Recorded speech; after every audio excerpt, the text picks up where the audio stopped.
Hello friends, എല്ലാവർക്കും good morning. അപ്പോൾ ഇഷ്ടമാത്രത്തിൻ്റെ ഇന്നത്തെ ഒരു സൂപ്പർ ഹിറ്റ് വിശേഷത്തിലേക്ക് എല്ലാവർക്കും സ്വാഗതം. അങ്ങനെ നമ്മുടെ ഈ സ്വപ്നവല്ലിയോട് കാര്യങ്ങളെല്ലാം പറയുകയാണ് മഞ്ജിമ. അപ്പം മഞ്ജിമ ഇങ്ങനെ ചോദിച്ചു കഴിഞ്ഞപ്പോഴേക്കും അതെ, അവനെയും കൊണ്ട് കറങ്ങി നടക്കുകയാണ്.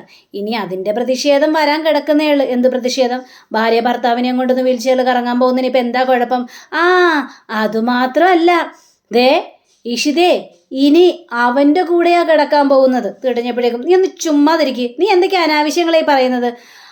ഇഷിത താഴത്തല്ലേ കിടക്കുന്നത് എന്ന് ചോദിച്ചു കഴിഞ്ഞപ്പോഴേക്കും പിന്നെ ഇഷിത താഴ്ത്തുന്നല്ല, ഇഷിത ഇനി അവൻ്റെ കൂടെ കട്ടിലാണ് കിടക്കാൻ പോകുന്നത്. ഇതൊക്കെ കേട്ട് കഴിഞ്ഞപ്പോഴേക്കും സ്വപ്നവല്ലിക്കാകെ കലി വരികയാണ്. അല്ല, നിനക്കിതെങ്ങനെ മനസ്സിലായി? നീ ഇതെങ്ങനെ കണ്ടു? എന്താ അവർ കിടക്കുന്ന റൂമിൽ പോയി നീ ഒളിഞ്ഞു നോക്കിയോ എന്ന് ചോദിച്ചു കഴിഞ്ഞപ്പോഴേക്കും അയ്യോ, ഞാൻ ഒളിഞ്ഞു നോക്കിയതൊന്നല്ലേ, എൻ്റെ കുറ്റം പറയുന്നത് കേട്ട് ഞാൻ അവരുടെ റൂമിൻ്റെ വാതിക്കപ്പോയി നിന്നതാ. അപ്പോഴാണ് ഈ കാര്യങ്ങളെല്ലാം കേട്ടത്. മഹേഷ ഇഷിതയെ നിർബന്ധിച്ചുകൊണ്ടിരിക്കുന്നത്, ഇവിടെ വന്ന് കിടക്ക്, കട്ടിലിൻ്റെ പുറത്ത് വന്ന് കിടക്ക് എന്നും പറഞ്ഞുകൊണ്ട്. ഇഷിത ദേ എന്താണ് മഹേഷിൻ്റെ ഉദ്ദേശം എന്നൊക്കെ ചോദിച്ചു. എടി വൃത്തികെട്ടവളെ, സ്വന്തം ആങ്ങളയുടെ റൂമിൻ്റെ വാതിക്കെ പോയി നിന്ന് അവൻ്റെ കിടപ്പ് രഹസ്യ പുരാണം എന്നോട് വന്ന് പറയാൻ മാത്രം നിനക്ക് നാണമില്ലേടി? നീ ഇത്രയ്ക്ക് അതപ്പതിച്ച് പോയോ എന്നൊക്കെ പറഞ്ഞുകൊണ്ട് ഒരു ഫ്ലവർ വേസ് എടുത്ത് നമ്മുടെ ഈ മഞ്ജിമയെ തല്ലാനായിട്ട് ഇങ്ങനെ ഒരുങ്ങിയാണ്. എൻ്റെ മേലല്ല ഇത്ര വൃത്തികെട്ട വർത്തമാനം പറഞ്ഞുകൊണ്ട് എൻ്റെ മുന്നിലേക്ക് വന്നു പോരുത്. എന്തൊക്കെ അനാവശ്യമാണ് നീ പറയുന്നത്? അതുകൊള്ളാം, ഞാൻ പറയുന്ന അനാവശ്യമാണോ? അവൻ്റെ ആരോഗ്യം പോലും ശ്രദ്ധിക്കാതെ അവൾ ഇങ്ങനത്തെ പ്രവൃത്തികളെല്ലാം ചെയ്തു കഴിഞ്ഞാൽ എങ്ങനെയാ ശരിയാവുന്നത്? ദേ ഭാര്യയും ഭർത്താവ് പോകുമ്പോൾ അവരുടെ റൂമിൽ പലതും കാണും, അതൊന്നും അന്വേഷിക്കാൻ പോകേണ്ട കാര്യമൊന്നുമില്ല നിനക്ക്. നീ എൻ്റെ കയ്യിൽ നിന്ന് ശരിക്കും മേടിക്കും മഞ്ജിമേ എന്ന് പറയുമ്പോഴാണ് നമ്മുടെ രാമൻ അങ്ങോട്ട് വരുന്നത്. അപ്പോൾ രാമനെ കണ്ടു കഴിഞ്ഞപ്പോഴേക്കും രാമൻ ഇങ്ങനെ ചോദിക്കുകയാണ്, അല്ല എന്താ ഇവിടെ പ്രശ്നം? എന്താ കാര്യം? എൻ്റെ രാമ, ഇവള് പറയുന്ന ഓരോ കാര്യങ്ങളും ഓർക്കുമ്പോഴേ മനസ്സിന് വല്ലാത്തൊരു പുച്ഛം തോന്നും. ഇവളാ മഹേഷിൻ്റെ ഇഷിതയുടെ റൂമിൽ കയറി ഇന്ന് പല കാര്യങ്ങൾ ശ്രദ്ധിച്ചുകൊണ്ട് ഇങ്ങോട്ട് വരുന്നത്. എന്നിട്ട് ആ കാര്യങ്ങളെല്ലാം എന്നോട് വിളമ്പുന്നു. മഞ്ജിമേ, നിന്നോട് പല പ്രാവശ്യം ഞാൻ വാണിംഗ് തന്നതാണ്, ഇത്തരത്തിലുള്ള സംസാരം കൊണ്ട് നീ മേലെ വന്നു പോകരുതെന്ന്. നിനക്ക് നാണമില്ലേ എന്നൊക്കെ ചോദിക്കപ്പോഴേക്കും മഞ്ജിമ പിന്നെ കൂടുതൽ നേരം അവിടെ നിന്നില്ല, പെട്ടെന്ന് തന്നെ അവിടെ നിന്ന് പോവുകയാണ്. അപ്പോഴേക്കും സ്വപ്നവല്ലിയോട് നമ്മുടെ രാമനാണെങ്കിൽ നിനക്ക് അവളെ പറഞ്ഞൊന്ന് തിരുത്താൻ പാടില്ല, നീയല്ലേ അവളെ പിടിച്ച് ഇവിടെ നിർത്തിയിരിക്കുന്നത്, ഇതിൻ്റെയൊക്കെ വല്ല കാര്യമുണ്ടോ സ്വപ്നവല്ലി? എന്ത് ചെയ്യാനാണ്? എൻ്റെ വിധി, എൻ്റെ ഗതികേട് കൊണ്ടാണ് ഞാൻ അവളെ ഇവിടെ പിടിച്ച് നിർത്തിയിരിക്കുന്നത്. മകളായി പോയില്ലേ? മകളാണെങ്കിലും മകനാണെങ്കിലും ഇത്തരത്തിലുള്ള സ്വഭാവക്കാരെയൊന്നും വീട്ടിൽ നിർത്താൻ കൊള്ളൂല. അവരെല്ലാം അടിച്ച് പുറത്താക്കുക തന്നെയാണ് വേണ്ടത്. ഇഷിതയും അതേപോലെ തന്നെ മഹേഷും കൂടി ഒരു റൂമിൽ ഒരു കട്ടിൽ കിടന്ന് വിചാരിച്ച് എന്താ പ്രശ്നം? അവർ ഭാര്യയും ഭർത്താവും അല്ലേ, എന്താ അവർക്ക് കിടക്കണ്ടേ എന്ന് ചോദിച്ചുകൊണ്ട് അവിടെ ആ ഒരു പ്രശ്നം വഷളായിക്കൊണ്ടിരിക്കുകയാണ്. പിന്നീട് കാണിക്കുന്നത് നമ്മുടെ രചനയാണ്. അപ്പോൾ രചനയാണെങ്കിൽ ആദിയുടെ റൂമിലേക്ക് ചെന്നിരിക്കുക. അപ്പോൾ ആദിയുടെ റൂമിൽ പോയി ഇങ്ങനെ കഥ കൂട്ടി കഴിഞ്ഞപ്പോഴേക്കും ആദിക്ക് ഭയങ്കര പേടി. ഇനിയിപ്പോൾ ഈ ആകാശാണോ, ആകാശം തന്നെ കണ്ടു കഴിഞ്ഞാൽ തല്ലി കൊല്ലുമെന്ന് ശരിക്കും ആദിക്കറിയാം. ആദ്യം ഇങ്ങനെ കിടന്ന് കരയുക. അപ്പോൾ രചനയാണെങ്കിൽ മോനെ നീ കഥ തുറക്കുക, മമ്മിയെ വിളിക്കുന്നത്, നീ കഥ തുറക്കാൻ പറയുക. അങ്ങനെ കഥ തുറക്കുകയാണ്. അപ്പോൾ വലിയൊരു മൈൻഡൊന്നും ചെയ്യാതെ നമ്മുടെ ആദ്യം അവിടെ മാറി നിൽക്കുകയാണ്. മോനെ ആദി, നീ എന്നോട് ക്ഷമിക്കണം മോനെ, ദേ എല്ലാം എൻ്റെ ഭാഗത്ത് തെറ്റാണ്, നീ പറഞ്ഞു തന്നെയാണ് ശരി, എൻ്റെ എടുത്തുചാട്ടമാണ് എനിക്ക് ഇങ്ങനെയൊക്കെ സംഭവിക്കാനുള്ള കാരണം, എനിക്ക് ചതി പറ്റിപ്പോയി മോനെ, ഇനി അത് തിരുത്താനായിട്ട് പറ്റില്ലല്ലോ എനിക്ക് എന്നൊക്കെ സംസാരിക്കുകയാണ്. എന്നാലും മോനെ നീ ആ ആകാശിനോട് പോടാന്ന് പറയണ്ടായിരുന്നു, അയാൾക്കിപ്പോൾ ഭയങ്കര അരിശമാണ്. അത് ശരി മമ്മി, അയാൾ എന്താ എന്നോട് പറഞ്ഞതെന്ന് അറിയാവോ? അയാൾ പറയാ നീ മമ്മീനെ തല്ലണോന്ന്. അപ്പോൾ പിന്നെ ഞാൻ എങ്ങനെയാ അതും കേട്ടുകൊണ്ട് കൈയും കെട്ടി നോക്കി നിൽക്കണമെന്നാണോ?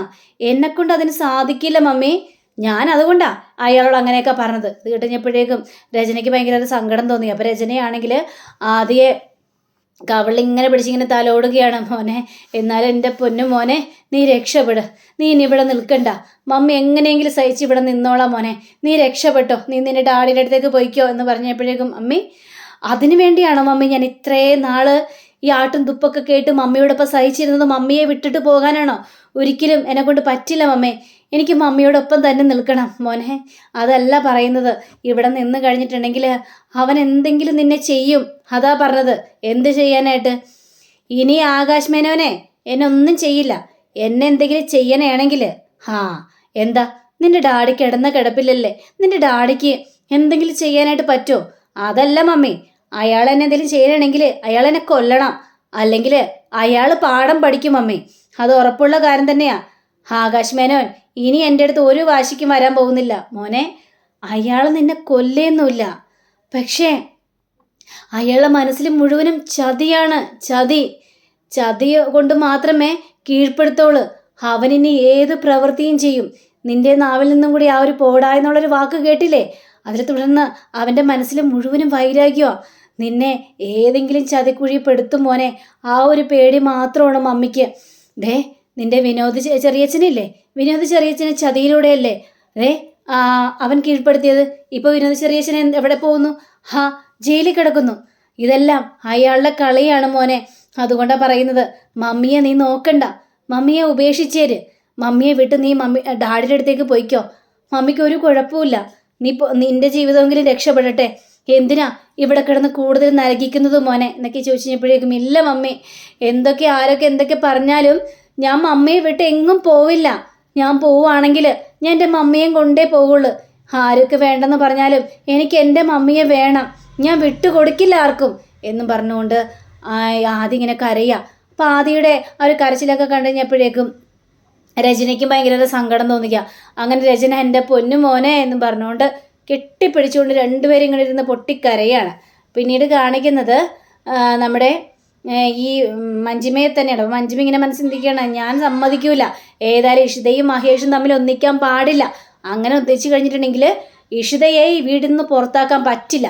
അതുകൊണ്ട് ഇപ്പം തന്നെ കുടുംബം കലക്കണമെന്ന് പറഞ്ഞുകൊണ്ട് മഞ്ജിമ നേരെ ഇവരുടെ റൂമിലേക്ക് പോയി കഥക് കൂട്ടുക. അപ്പോൾ ഇഷിത കഥക് തുറക്കുകയും ചെയ്യാണ്. എന്താ എടി, നിനക്ക് നാണമുണ്ടോ? എടുത്ത് വായിക്കുക അങ്ങനെ ചോദിക്കുകയാണ് ഈ മഞ്ജിമ. നാണമുണ്ടോന്നോ? നിങ്ങൾ എന്തൊക്കെയാണ് പറയുന്നത്? അല്ല, നീ എവിടെയാ കിടക്കാനായിട്ട് പോകുന്നത്? ഞാൻ എൻ്റെ ഭർത്താവിൻ്റെ കൂടെയല്ലേ കിടക്കേണ്ടത്, പിന്നെ എങ്ങനെയാ? നീയേ കൂടുതൽ കാര്യങ്ങളൊന്നും പറയണ്ട. നിന്റെ മനസ്സിലിരിപ്പം എന്താണെന്നൊക്കെ എനിക്ക് മനസ്സിലായി. അതിനു വേണ്ടിയല്ലേ നിന്റെ ഭർത്താവിനെയും കൊണ്ട് നീ നാട് ചുറ്റാനായിട്ട് പോയത്? ഇവൻ്റെ ആരോഗ്യം പോലും ശ്രദ്ധിക്കാതെ നീ എന്തിനാ അങ്ങനത്തെ പ്രവൃത്തി ചെയ്തത് ഇഷിത? നീ മനഃപൂർവ്വമാണ്, നിനക്ക് ബോധമില്ല. മഹേഷിന് എന്തെങ്കിലും പറ്റിക്കഴിഞ്ഞാൽ നിനക്ക് കുഴപ്പമൊന്നുമില്ലല്ലോ, അതുകൊണ്ടാണല്ലോ. പക്ഷേ ഇതൊന്നും ഇവിടെ നടക്കില്ല. എൻ്റെ അനിയൻ്റെ ആരോഗ്യം എനിക്ക് ശ്രദ്ധിക്കേണ്ടതുണ്ട്. അപ്പോഴേക്കും മഹേഷ് ആണല്ലോ, അയ്യോടാ എപ്പോൾ തുടങ്ങി ഈ കെയറിങ് എന്നൊക്കെ ചോദിക്കണം. മഹേഷേ, നീ ഇവളുടെ താളത്തിനൊന്ന് തുള്ളാൻ നിൽക്കരുത് മഹേഷേ. എനിക്ക് പല കാര്യങ്ങളും മനസ്സിലായി. ഇത് കേട്ടിട്ട് നമ്മുടെ ഈശ്വതിയാണെങ്കിലും നല്ല തക്ക മറുപടി കൊടുക്കുക. എനിക്ക് മനസ്സിലായി, ഞങ്ങൾ പറയുന്നത് മുഴുവനും ഇവിടെ നിന്ന് ഒളിഞ്ഞു കേൾക്കുമായിരുന്നല്ലേ? ഈ റൂമിൻ്റെ വാതിക്കെ വന്ന് നിൽക്കുമായിരുന്നില്ല നിങ്ങൾ? ഇഷിത, അനാവശ്യം പറയാൻ നിൽക്കരുത്. എനിക്കതിൻ്റെ ആവശ്യമില്ല. ഇനിയിപ്പോൾ മഹേഷിൻ്റെ ചേച്ചി ഞാൻ പറയുന്ന അനാവശ്യമാണെന്ന് പറഞ്ഞാൽ എനിക്ക് കുഴപ്പമില്ല. നിങ്ങൾ ഇവിടെ നിന്നിട്ടില്ല എന്ന് പറഞ്ഞാലും ഞങ്ങളത് വിശ്വസിക്കില്ല. കാരണം നിങ്ങളുടെ സ്വഭാവം ഞങ്ങൾക്ക് നന്നായിട്ട് അറിയാം. നിങ്ങൾ അവിടെ നിന്നിട്ടുമുണ്ട്, ഞങ്ങൾ പറയുന്ന മുഴുവനും നിങ്ങൾ ഒളിഞ്ഞെന്ന് കേട്ടിട്ടുമുണ്ട്. ഇനിയിപ്പോൾ ഒരു കാര്യം ഞാൻ തീർത്ത് പറഞ്ഞേക്കാം, നിങ്ങൾ കേട്ടാലും ശരി കേട്ടില്ലെങ്കിലും ശരി, ഇന്ന് ഞാൻ ഏതായാലും മഹേഷിൻ്റെ ഒപ്പം തന്നെ കട്ടിലേ കിടക്കാനായിട്ട് പോവാണ്. എടി നീ എന്താ പറഞ്ഞത്? മഹേഷിൻ്റെ ആരോഗ്യം പോലും ശ്രദ്ധിക്കാതെ നീ എന്താ ചെയ്യാൻ പോകുന്നത്? അതെ, ഞാൻ അത് തന്നെയാണ് ചെയ്യാൻ പോകുന്നത്. ഇത്രയൊക്കെ ആയ സ്ഥിതിക്ക് അതുതന്നെ വേണമല്ലോ. നിങ്ങൾക്ക് ചെയ്യാൻ പറ്റുന്നതൊക്കെ നിങ്ങൾ ചെയ്യുക, എനിക്കൊന്ന് കാണണമല്ലോ. എടി, എന്നോട് ഈ പറഞ്ഞതിന് മുഴുവനും നീ അനുഭവിക്കോടി, നീ കണ്ടോ എന്നും പറഞ്ഞുകൊണ്ട് ഈ മഞ്ജിമ അവിടെ നിന്ന് പോവാണ്. മഞ്ജിമ പോയി കഴിഞ്ഞപ്പോഴേക്കും മഹേഷ് ആണെങ്കിൽ കലക്കി. അടിപൊളി, ഏതായാലും അങ്ങനെ ഒരു മറുപടി എനിക്ക് ഇഷ്ടപ്പെട്ടു. അല്ല പിന്നെ മഹേഷേ, ഏതായാലും ഇന്ന് കഥ കടക്കുന്നില്ല, കഥ തുറന്നു തന്നെ ഇട്ടേക്കാം. ഇവരെവിടത്തോളം വന്ന് കാണണമെന്ന് എനിക്കൊന്ന് അറിയണമല്ലോ എന്നൊക്കെ പറഞ്ഞുകൊണ്ട് അങ്ങനെ നമ്മുടെ മഹേഷ് ഇങ്ങനെ കിടക്കുക. അപ്പോൾ നമ്മുടെ ഇഷിത വരിക. അപ്പോൾ ഇഷി വന്നിട്ട് കഥ കടച്ച് കഴിഞ്ഞപ്പോഴേക്കും എന്താ പറ്റിയത്? ഞാനാണെങ്കിൽ വായ തോന്നിയ മുഴുവനും പറയുകയും ചെയ്തു. മഞ്ജിമ ചേച്ചിയോട് അങ്ങനെയൊന്നും പറയണ്ടായിരുന്നല്ലേ? അത് പറഞ്ഞുകൊണ്ടൊന്നും ഒരു കുഴപ്പമില്ല. അല്ല, പറച്ചിലിച്ചിരി കൂടിപ്പോയില്ലേ? കുറഞ്ഞു പോയെന്നേ ഞാൻ പറയുള്ളൂ. പിന്നെ അവരങ്ങനെയൊക്കെ സംസാരിക്കും, നീ അങ്ങനെയെങ്കിലും പറയണ്ടേ? അതൊന്നും വേണ്ടായിരുന്നു എനിക്ക് തോന്നുന്നത്. ഇനി താൻ അതൊന്നും മനസ്സിൽ വെക്കണ്ട. താൻ ഏതായാലും ഇവിടെ വന്ന് കിടക്കാൻ നോക്ക്. അയ്യടാ, എവിടെ? ഞാനേ താഴ്ത്ത് കിടക്കും. അപ്പോൾ പറച്ചിൽ മാത്രമേ ഉള്ളൂ. അപ്പോൾ പ്രവർത്തിക്കൂല അല്ലേ? ആ അത് പിന്നെ ഞാൻ മഞ്ജിമ ചേച്ചി അങ്ങനെ ചൂടെട്ടിക്കാൻ വേണ്ടി പറഞ്ഞു മാത്രമേ ഉള്ളൂ. ഞാനേ താഴ്ത്താ കിടക്കാൻ പോകുന്നത്. കൊള്ളാം, താൻ താഴ്ത്തി കിടക്കുള്ളൂ. എടാ കട്ടിലിൽ വന്ന് കിടക്കടോ. ഇല്ല മോനെ, അതൊക്കെ മോൻ്റെ മനസ്സിൽ വെച്ചാൽ മതി. അങ്ങനെ ഇഷിത അവിടെ നിന്ന് ചാടി എണീക്കാം. ചാടി എണീറ്റ് കഴിഞ്ഞപ്പോഴേക്കും ഇഷിതയുടെ കയ്യിൽ കയറി ഇങ്ങനെ പിടിക്കുകയാണ്. എന്താ മോൻ്റെ ഉദ്ദേശം? ഉദ്ദേശങ്ങൾ പലതും ഉണ്ട്. താൻ ഈ കട്ടിലിൽ വന്ന് കിടക്കുന്നില്ലല്ലോ. ഇല്ല മോനെ, ഞാൻ കട്ടിലിൽ വന്ന് കിടക്കില്ല. അങ്ങനെ പറഞ്ഞതും നമ്മുടെ മഹേഷ് ഇഷിതയുടെ കൈ പിടിച്ച ഒറ്റ വലി. ഇഷിത നേരെ തിരിഞ്ഞു വന്ന് മഹേഷിൻ്റെ മേത്തേക്ക് വീഴുകയാണ്.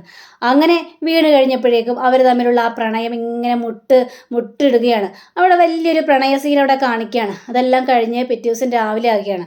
പിറ്റേ ദിവസം രാവിലെ ആയി കഴിഞ്ഞപ്പോഴേക്കും നമ്മുടെ ഇഷിത കുളിച്ചൊരുങ്ങി ഒരു ഗ്ലാസ് ചായ ആയിട്ട് വരിക. മഹേഷിനെ കണ്ടു കഴിഞ്ഞപ്പോഴേക്കും ഇഷിതയുടെ മനസ്സിലേക്ക് കുറേ നാണം ഇങ്ങനെ കുതിച്ചുയർന്നിങ്ങനെ വരികയാണ്. അങ്ങനെ മഹേഷ് എന്ന് പറഞ്ഞിട്ട് വിളിക്കുകയാണ്. ഇങ്ങനെ മഹേഷ് കണ്ണുറക്കുകയാണ്. മഹേഷിനെ അവിടെ ചാരി ഇരുത്തിയിട്ട് ആ ഒരു ഗ്ലാസ് ചായ അങ്ങോട്ട് കൊടുക്കുകയാണ്. എന്താ മഹേഷ് എന്താ ഇങ്ങനെ നോക്കുന്നത്? എന്താ എന്നെ ആദ്യമായിട്ട് കാണുകയാണ്? ഒരു കണക്കിന് പറഞ്ഞു കഴിഞ്ഞാൽ തന്നെ ഞാൻ ആദ്യമായിട്ട് കാണുകയാണ്. കാരണം ഇന്നലെ കണ്ട ഇഷിതയല്ല ഞാൻ ഇപ്പോൾ എൻ്റെ മുന്നിൽ കാണുന്നത്.